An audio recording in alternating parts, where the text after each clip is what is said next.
पार्श्वभूमीवर नांदेड जिल्ह्यातील हातगाव तालुक्यात पाण्यातून पसरणाऱ्या आजारांच्या रुग्णसंख्येत वाढ होत असल्याचं चित्र आहे. ताप, जुलाब, उलट्या, पोटदुखी तसेच डेंग्यू आणि मलेरिया सारख्या आजारांबाबत नागरिकांनी सतर्क राहावे असं आवाहन तालुका आरोग्य विभागाने केलं आहे.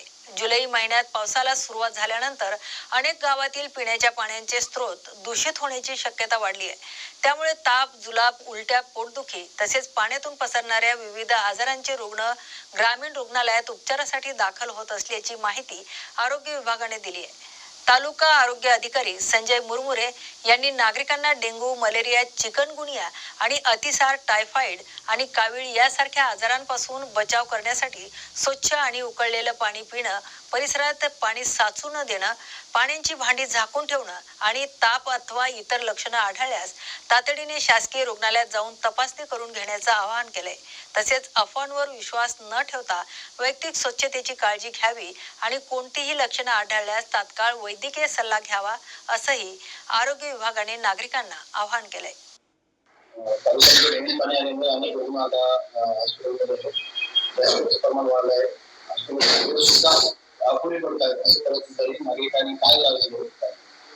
सध्या वातावरणामध्ये बदल घडून आल्यामुळे कीटकजन्य आणि जलजन्य आजाराचा थोडासा प्रादुर्भाव दिसून येत आहे. यामध्ये गॅस्ट्रो असेल, कावीळ असेल आणि डेंग्यू, मलेरिया अशा आजाराचा प्रादुर्भाव होण्याची शक्यता नाकारता येत नाही. त्या कारणास्तव सर्व जनतेला आवाहन करू इच्छितो की जलजन्य आजार टाळण्यासाठी शक्यतो फिल्टरचं पाणी वापरावं, उघड्यावरचं अन्न खाणे टाळावं, शिळं अन्न खाणं टाळावं आणि पाणी उकळून गाळून नियमितपणे प्यावं. सध्याच्या काळामध्ये बऱ्याचशा गावामध्ये फिल्टर उपलब्ध आहेत. ग्रामपंचायतीमार्फत सुद्धा आम्ही सूचना केलेल्या आहेत की TCL पिण्याच्या पाण्यामध्ये नियमितपणे टाकून शुद्धीकरण करावं आणि शुद्ध पाणी जनतेला पिण्यासाठी उपलब्ध करून द्यावं.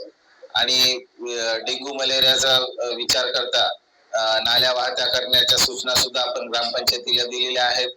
आणि त्यासोबत मच्छरदाणीचा जर का वापर नियमितपणे केला तर आपल्याला डेंग्यू आणि मलेरिया सारखे आजार टाळता येतात.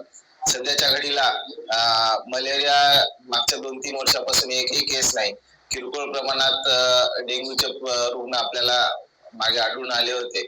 आणि सध्या आपल्या ग्रामीण रुग्णालय, उपजिल्हा रुग्णालय, प्राथमिक आरोग्य केंद्र येथे संपूर्ण औषध साठा उपलब्ध असून जे काही रक्त चाचण्यांची गरज पडते आपल्याला त्या रक्त चाचण्या करण्याची सुविधा प्राथमिक आरोग्य केंद्र आणि उपजिल्हा रुग्णालय येथे आहे. आणि सर्व जनतेला मी आवाहन करतो, जर काही किरकोळ काही आजार निदर्शनास आला तर त्यांनी त्वरित नजीकच्या दवाखान्याशी संपर्क साधावा आणि मोफत तिथं औषध उपचार करून घ्यावा. धन्यवाद.